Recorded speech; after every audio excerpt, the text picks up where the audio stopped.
Hello, this recording is for Pre-Algebra Chapter 6, Lesson 8. Sorry, it's hiding behind one of my things. Chapter 6, Lesson 8, Markup and Discount. To make a profit, stores charge more for merchandise than they pay for it. The amount they increase the price is the markup. The percent of increase is the percent of markup. And that's supposed to be markup, not markup. All right, so a clothing store pays $65 for a jacket. So they go to the manufacturer and say, hey, we're going to buy some jackets from you. The manufacturer says, great, it's going to be $56. And the store probably says, okay. So the clothing store forks over $56 for each jacket. The thing is they need to make a profit off this jacket because they have to be able to pay their employees. They have to be able to pay the electricity bill for their store. They need to be able to pay the water bill. They need to be able to pay taxes and a few other things, right? So they have to charge more for the jacket than they paid for the jacket, all right? Now, some stores have a percent of markup, and sometimes it's consistent, sometimes it changes depending on the item, what have you. So the store's percent of markup is 75%. That means that they're going to charge the customer, the person buying the jacket from them, 75% more than what they paid for it. So let's go ahead and find out the markup. The markup is just the amount added to how much they paid for the jacket in the first place, all right? It's not necessarily the sales price, which we will talk about in just a second. So let's go ahead and find the markup first. So we're going to take the percentage as a decimal, which is 75% or 0.75. We're going to multiply it by what the store paid for it or the store cost, and that's going to give us the markup. So it's 70.75 times $65 to keep our units, and that equals the markup, which means it's $42. That means the store is going to add $42 to the price of the jacket, $56, before they sell it to you. Okay? And that's a little steep, but again, that $42 goes to pay for that lovely person who helped you try on that jacket and the person who helped lock the door so that you could have some privacy while you tried on that jacket or whatever happened, okay? But that's the money they add to what they paid for the jacket so that they not only get their money back, the $56 they paid for the jacket, but they also make profit off of it, all right? So again, that's what the store adds to what they paid for the jacket before they sell it to you. All right, so let's go ahead and talk about sales price or selling price. That's what you see on the sticker. When you go to buy something at a store, it's what it says the price is on the sticker of the item or on a little tag, whatnot. All right, so the store's cost plus the markup equals the selling price, what you are going to pay before tax, depending on the item. Some things don't have taxes, like food. Basic food doesn't have taxes, but soda has tax. So there you go. All right, so a $5 hat has a 70% markup. Find the selling price. $5 hat means the store paid $5 for the hat.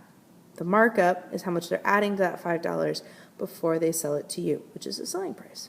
All right, so if I were to pay regular price is 100% of what the store paid, all right? Because I'm going to talk to you about the two ways to do this. But because the store wants to sell it to you for 70% more than what they paid, you're actually paying for 170% of what the store paid for that hat, okay? So here's the two ways to do it. The first way to do it is to do the percent and then to add.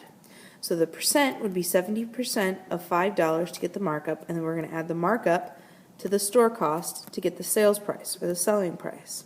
All right? So it's doing the percentage and then adding the two things together. All right? So if that's the case, it would be 0.7 times 5 equals 3.5, which is the markup. So $3.50 is markup. $3.50 is 70% of $5.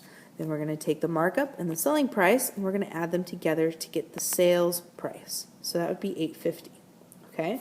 The other way you can do this is to add and then do the percentage. Okay? You pay for the sales price, the cost of the hat, $5 to the store, plus 70% more. So that'd be 100%, which is 100% of the store's cost, plus 70% more is 170%. So if you use 170% instead of 70%, you can actually skip this second step here because you actually did it here. Okay? So if I do 170 and do 1.7 times $5, it's at taking the cost of the hat plus the markup and combining them together to get me my final answer immediately, which is $8.50. So again, there's two ways to do it. This one has 2 steps. This one has technically 2 steps as well, but a lot of people can add 100% and then the percentage. So 100 plus 70 is 170. Most of you guys can do that in your head. So basically, it takes one of the steps and makes it a little easier for the add percent. And it will be the same when we talk about discount in just a minute. Okay, so when it's not even just a minute, it's right now. When an item goes on sale, the amount of the price decreases. The amount of the price decrease is the discount. That should be singular, not plural. There we go. The percent of decrease is the percent of discount. So the sales price is equal to the regular price minus the discount amount. All right? And again, there's 2 ways to do this one as well. So let's go ahead and talk about them. You can do percent subtract, which is the original sales the original sales price times the percentage of discount equals the discount amount, and then you're going to subtract the original sales price and the discount amount to get the discounted sales price. All right? That's the 2-step, not easy math way in your brain to do it. But then again, just like the other way, there's another way to do it, which is the subtract then percent. So if I am not paying for 15% of something, I am paying for 85% because regular price without the discount is 100%. But if it says it's 15% off, it's 15% I'm not paying for, which means it's 100 minus 15, which means I'm only paying for 85% of something. Which means if I only pay, it disappeared because I think I pushed cut instead of copy. Anyway, it's over here. It's this little purple thing right here. So percentage of payment amount, which is 100% minus the discount percent, in the original thing. Let's see if I can move that over. Give me a second.